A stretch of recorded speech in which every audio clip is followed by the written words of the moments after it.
Respected all parents and all my dear students, very good morning all of you.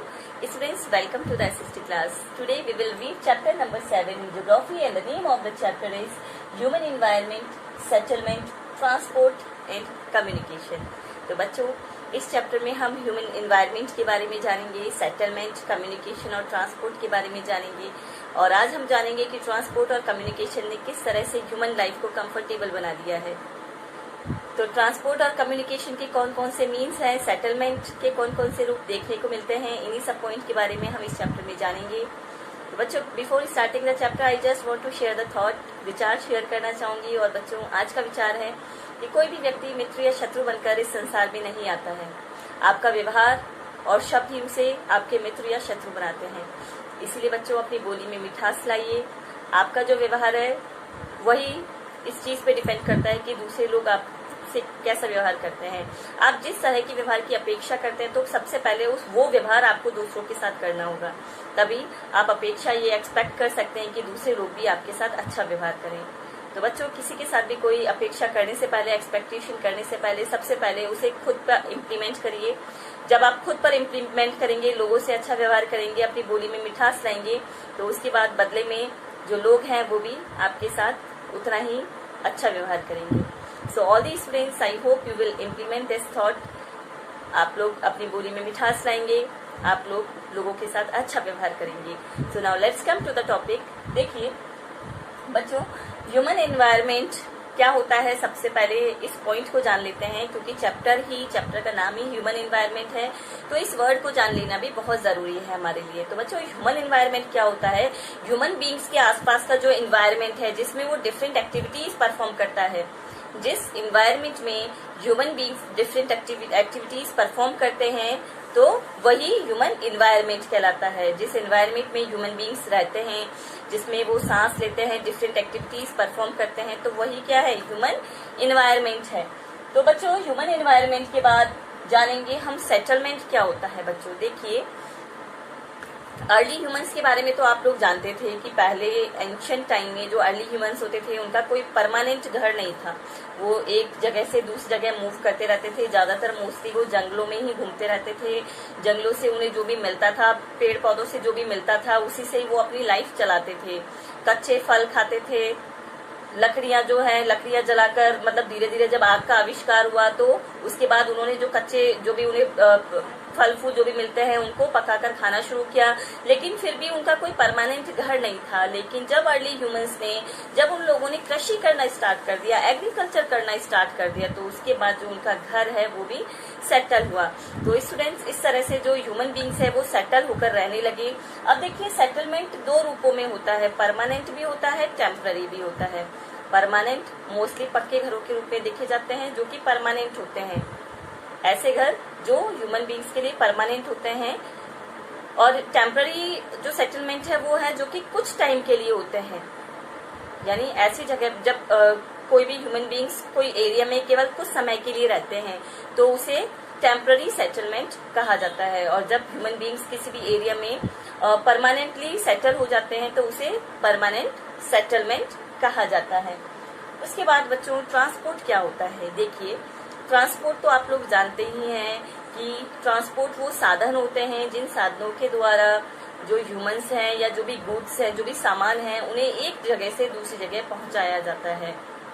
तो आप लोग जानते हैं कि आज ट्रांसपोर्ट ने कितना ज्यादा डेवलपमेंट कर लिया है। आज लोगों के लिए एक जगह से दूसरी जगह, चाहे वो कितनी भी दूरी क्यों ना हो, उसे तय करना उतना ज्यादा मुश्किल नहीं है जितना कि पहले हुआ करता था। पहले के टाइम में ट्रांसपोर्ट उतना डेवलप नहीं था, तो हमें दूसरे देशों में क्या हो रहा है, क्या चल रहा है, इसके बारे में हमें उतनी नॉलेज नहीं थी। लेकिन जैसे जैसे ट्रांसपोर्ट डेवलप होते गए, लोग क्या है दूसरी जगह जाने लगे, वहाँ का कल्चर देखने लगे, वहाँ की जो सोसाइटीज है वो देखने लगे।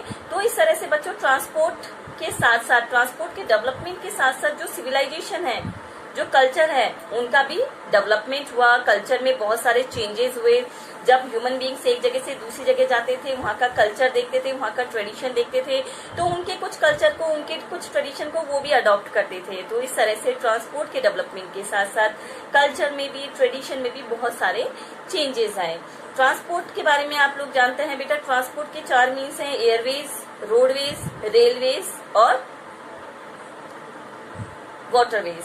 जो अब हमारा नेक्स्ट टॉपिक है कम्युनिकेशन। देखिए, कम्युनिकेशन वो साधन होते हैं जिनके द्वारा हम कोई भी मैसेज एक दूसरे तक कन्वे करते हैं। आप लोग जानते हैं बेटा, आप लोग को भी अच्छे से पता है, आज हम अपने जो भी मैसेज हैं वो किसी दूसरे तक आसानी से मैसेजेस के थ्रू, टेलीफोन के थ्रू हम पहुंचा सकते हैं। तो communication are the means from which we can convey our messages to others. Communications वो साधन होते हैं जिनके थ्रू हम अपने विचारों को, अपने मैसेजेस को दूसरे लोगों तक पहुंचाते हैं।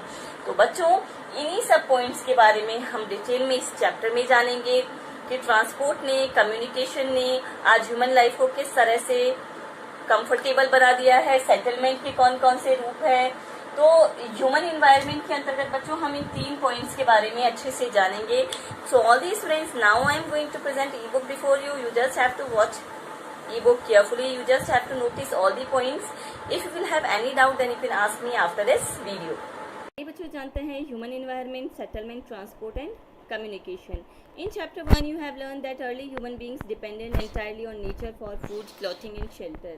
आप लोग चैप्टर 1 में पढ़ चुके हैं कि जो अर्ली ह्यूमन बींग्स है वो पूरी तरह से फूड के लिए, क्लॉथ्स के लिए और शेल्टर के लिए नेचर पर डिपेंडेंट थे। But with time they learned new skills to grow food, build homes and develop better means of transport and communication. लेकिन समय के साथ साथ उन्होंने नई नई तकनीक सीखी फूड ग्रो करने के लिए, होम्स बिल्ड करने के लिए और ट्रांसपोर्ट एंड कम्युनिकेशन के बेटर मीन्स को डेवलप करने के लिए। In this way they modified the environment where they lived. इस तरह से स्टूडेंट्स, ह्यूमन बींग्स ने उस एनवायरनमेंट को मॉडिफाई कर दिया, चेंजेस कर दिया जिसमें कि वो रहते थे। Settlements are places where people build their homes. Settlement वो जगह होती है जहाँ पर लोग रहते हैं। Early human beings lived on trees and in caves. आप लोग जानते हैं कि अर्ली ह्यूमन बींग्स पेड़ों पर या गुफाओं पर रहते थे। When they started to grow crops, it became necessary to have a permanent home. लेकिन जैसे ही उन्होंने फसलें उगाना शुरू किया तो उनके लिए अब परमानेंट घर होना ज़रूरी हो गया था। The settlements grew near the river valleys as water was available and land was fertile. तो बच्चों, सेटलमेंट जो है वो रिवर वैलीज़ के आसपास ग्रू होने लगी क्योंकि वहाँ पर जो पानी है वो भी अवेलेबल ईजीली था और साथ ही साथ वहाँ की जो लैंड है वो भी फर्टाइल थी। With the development of trade, commerce and manufacturing, human settlements became larger. जैसे जैसे व्यापार, कॉमर्स और मैन्युफैक्चरिंग बढ़ता गया, डेवलपमेंट होता गया, तो ह्यूमन सेटलमेंट भी बढ़ता चला गया। सेटलमेंट फ्लरिश होता गया। In civilisations develop near river valleys, और सिविलाइजेशन रिवर वैलीज के आसपास डेवलप होती चली गई। सेटलमेंट्स कैन बी परमानेंट और टेम्पररी। तो बच्चों, सेटलमेंट्स परमानेंट और टेम्पररी दोनों ही तरीके की हो सकती है। Settlements which are occupied for a short time are called temporary settlements. यानी ऐसा सेटलमेंट जो कि केवल थोड़े समय के लिए होता है, केवल कुछ टाइम के लिए होता है, उसे टेम्पररी सेटलमेंट कहा जाता है। The people living in deep forest, hot and cold desert and mountains often dwell in such temporary settlements. यानी जो लोग डीप फॉरेस्ट में या हॉट या कोल्ड डेजर्ट में या माउंटेन्स में रहते हैं तो वो लोग ज़्यादातर टेम्पररी सेटलमेंट के रूप में वहाँ पर रहते हैं, मतलब कि केवल कुछ समय के लिए वहाँ पर सेटल होते हैं। They practice hunting, gathering, shifting, cultivation and transhumance. यानी कि वो लोग कुछ न कुछ कर कर अपना जीवन चलाते हैं। कुछ ऐसे हैं जो हंटिंग, गैदरिंग, शिफ्टिंग, कल्टिवेशन करते हैं। However, more and more settlements today are permanent settlements. लेकिन आज के टाइम में ज़्यादा से ज़्यादा जो सेटलमेंट है वो परमानेंट सेटलमेंट्स के रूप में देखने को मिलती है। इन these settlements people build homes to live in. यानी इस तरह की जो सेटलमेंट है उसमें लोग पक्के घर बनाते हैं रहने के लिए। तो बच्चों, अब एक स्टोरी है, इस स्टोरी के थ्रू बताया जा रहा है कि शहरों में किस तरह से ट्रांसपोर्ट के कारण लोगों को क्या क्या प्रॉब्लम फेस करनी पड़ रही है। It was Mary's birthday party. Mary की बर्थडे पार्टी है। मैरी नाम की एक गर्ल है, उसकी बर्थडे पार्टी है। She and her friends were waiting for Gurpreet to arrive so that Mary could cut the cake. तो मैरी और उसकी जो फ्रेंड है वो गुरप्रीत का वेट करती हैं ताकि वो पहुँचे और हम केक कट कर सकें। At last Gurpreet arrive. तो लास्टली गुरप्रीत पहुँच जाती हैं। Tried coughing and wheezing. वो बहुत थकी हुई है और खांस रही है। She explain that the traffic jam was terrible. तो वो एक्सप्लेन करती है कि उसको ट्रैफिक जाम के कारण देर हो गई और बहुत ज़्यादा ट्रैफिक जाम था। Mary's mother Mrs Thomas patted Gurpreet back and side. Mary की जो मदर हैं मिसिस थॉमस, वो गुरप्रीत के पीठ पर हाथ सहलाती हैं, गुरप्रीत के पीठ पर हाथ रखती हैं और कहती हैं कि हमारे देश में of the pollution in our city, मतलब हमारे देश में पॉल्यूशन का यही हाल है।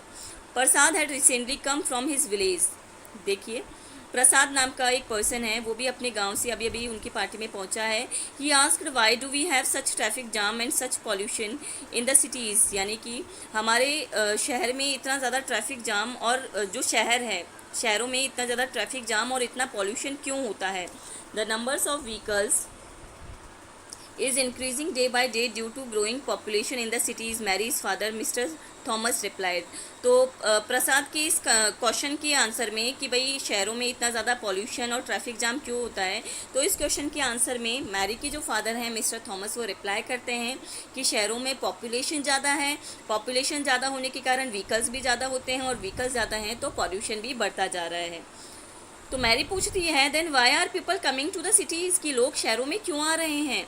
हर mother replied they came looking for jobs, better education and medical facilities. तो मैरी की मदर रिप्लाई करती हैं कि शहरों में लोग इसलिए आते हैं क्योंकि शहरों में जॉब्स के, एजुकेशन की और मेडिकल फैसिलिटीज़ ज़्यादा हैं। मैरी फर्दर इंक्वायर्ड, तो मैरी आगे भी पूछती है if so many people keep coming to cities where will all the people live, अगर इतने सारे लोग शहरों में आ जाएंगे तो लोग रहेंगे कहाँ। Mr. Thomas said, that is why you see so many slums and squatter settlements where people stay in congested and unhygienic condition.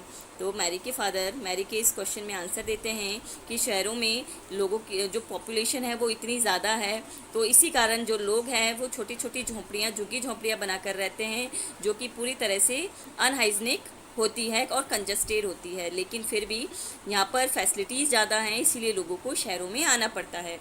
Shortage of power and water supply are common problems in the cities. Population ज़्यादा होने के कारण यहाँ पर power और water supply की भी shortage देखने को मिलती है। प्रसाद said our village may not have big cinema halls, well equipped schools and good hospitals, but we have lot of open spaces and fresh air to breathe in. प्रसाद कहते हैं कि भले ही गांव में बड़े बड़े सिनेमा हॉल नहीं हैं, बड़े स्कूल्स नहीं हैं, बड़े हॉस्पिटल्स नहीं हैं, लेकिन गांव में ओपन स्पेस है, फ्रेश हवा है ताकि जिसमें सांस ली जा सके। When my grandfather was sick, we had to rush him to the city hospital. तो प्रसाद कहते हैं कि जब मेरे ग्रैंडफादर बीमार हुए थे तो हमें सिटी हॉस्पिटल भागना पड़ा था। From the above conversation we can identify two different pictures of settlement, the rural and the urban settlements. तो बच्चों, ऊपर की कन्वर्सेशन से हम दो तरह के सेटलमेंट के बारे में जान सकते हैं, एक तो रूरल सेटलमेंट और एक urban settlement. The villages are rural settlement, जो गांव होते हैं वो रूरल सेटलमेंट हैं। Where people are engage in activities like agriculture, fishing, forestry, craft work and trading ETC, जहाँ पर लोग अलग अलग एक्टिविटीज़ जैसे agriculture, fishing, forestry, craft work और ट्रेडिंग में इंगेज रहते हैं। Rural settlements can be compact और scattered. A compact settlement is a closely built area of dwellings wherever flat land is available. In a scattered settlement, dwellings are spaced over an extensive area. This type of settlement is mostly found in hilly tracts, thick forest and regions of extreme climate. देखिए बच्चों, ये कह रहे हैं कि जो rural जो settlement है उनमें आपको दो तरह की लैंड देखने को मिलती है, कॉम्पैक्ट और स्कैटर्ड। तो एक में तो क्या होता है, एक सेटलमेंट में तो जो धरती होती है, जो पृथ्वी होती है, लैंड होती है, वो बिल्कुल फ्लैट होती है। जैसे आप देख सकते हैं, देखो ऊपर वाली इमेज में कॉम्पैक्ट सेटलमेंट में देख सकते हैं, इसमें जो घर बने हुए हैं वो बिल्कुल फ्लैट सरफेस पे बने हुए हैं। और स्कैटर्ड देखो सेटलमेंट में देख सकते हैं आप, इसमें क्या होता है, इस बिल्कुल फ्लैट सरफेस नहीं होता है, इसमें मतलब जो लैंड होता है वो आप देख सकते हैं किस तरह का होता है। देखो यहाँ पर माउंटेन टाइप में सरफेस होता है, बिल्कुल फ्लैट नहीं होता है, बल्कि ऊपर से नीचे की ओर जो लैंड है वो ऊपर से नीचे की ओर आता है। तो इस तरह के सरफेस में लोग घर बनाते हैं और इसे कहा जाता है स्कैटर्ड सेटलमेंट। देखिए नेक्स्ट है, in rural areas people build houses to suit their environment. गांव में क्या होता है, लोग उसी तरह के घर बनाते हैं जो कि उनके इन्वायरमेंट को सूट होता है। In regions of heavy rainfall they have slanting roofs, जहाँ पर बहुत ज़्यादा बारिश होती है वहाँ पर लोग क्या करते हैं, स्लैंटिंग रूफ बनाते हैं, जो छत होती है वो स्लैंटिंग होती है। Places where water accumulates in the rainy season, the houses are constructed on a raised platform or stage. देखिए जहाँ पर places where water accumulates in the rainy season, the houses are constructed on a raised platform or stage. जहाँ पर कोई ऐसी जगह है जहाँ पर कि पानी जो है वो लैंड में बहुत ज़्यादा इकट्ठा हो जाता है, बारिश बहुत ज़्यादा होती है और नीचे कलेक्ट हो जाता है, तो वहाँ पर लोग क्या करते हैं, वहाँ पर जो मकानों की जो नींव है वो ऊपर की ओर बनाई जाती है. Thick mud walled houses with thatched roofs are very common in areas of hot climate. और जो हॉट क्लाइमेट वाला, जहाँ पर गर्म जो क्लाइमेट होता है, हॉट क्लाइमेट होता है, वहाँ पर ज़्यादातर जो घर होते हैं वो मिट्टी के बने हुए होते हैं. Local materials like stones, mud, clay, straw etc are use to construct houses. और हॉट क्लाइमेट वाले जो घर होते हैं उनमें लोकल मटेरियल्स जैसे कि स्टोन्स, मड, क्ले, स्ट्रॉ, इन सभी का यूज़ होता है. The towns are small and the cities are larger urban settlements. Towns तो छोटे और जो शहर हैं वो बड़े बड़े अर्बन सेटलमेंट्स के रूप में जाने जाते हैं. In urban areas the people are engage in manufacturing, trading and service. Urban areas में लोग मैन्युफैक्चरिंग, ट्रेडिंग और सर्विस में इंगेज रहते हैं.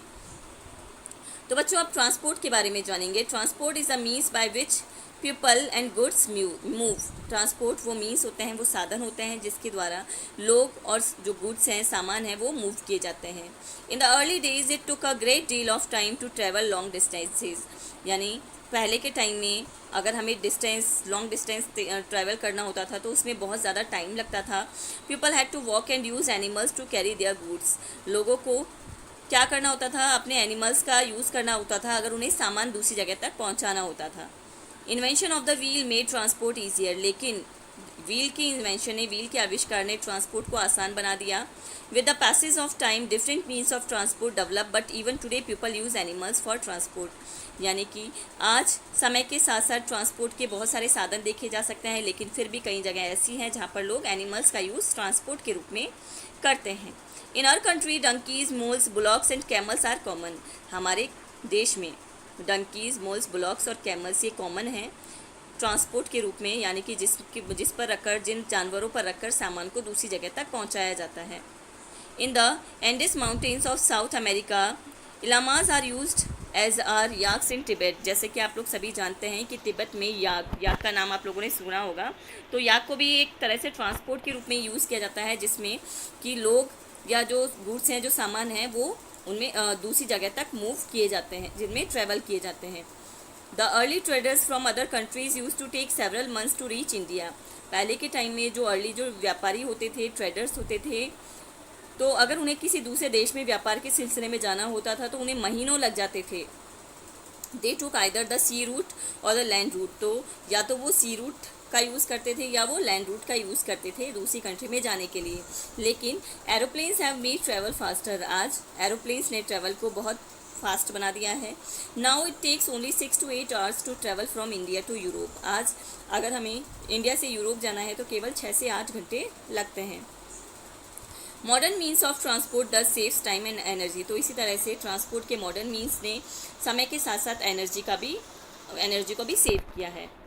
The 4 major means of transport are roadways, railways, waterways and airways. तो बच्चों ट्रांसपोर्ट के 4 मेजर मीन्स हैं और वो हैं रोडवेज, रेलवेज, वाटरवेज और एयरवेज. तो बच्चों हमारे नेक्स्ट वीडियो में हम जो ट्रांसपोर्ट के जो 4 मीन्स हैं इनके बारे में डिटेल में डिस्कस करेंगे. तो आज का हमारा वीडियो यहीं पर एंड होता है. आज की वीडियो को आप ध्यान से देखें.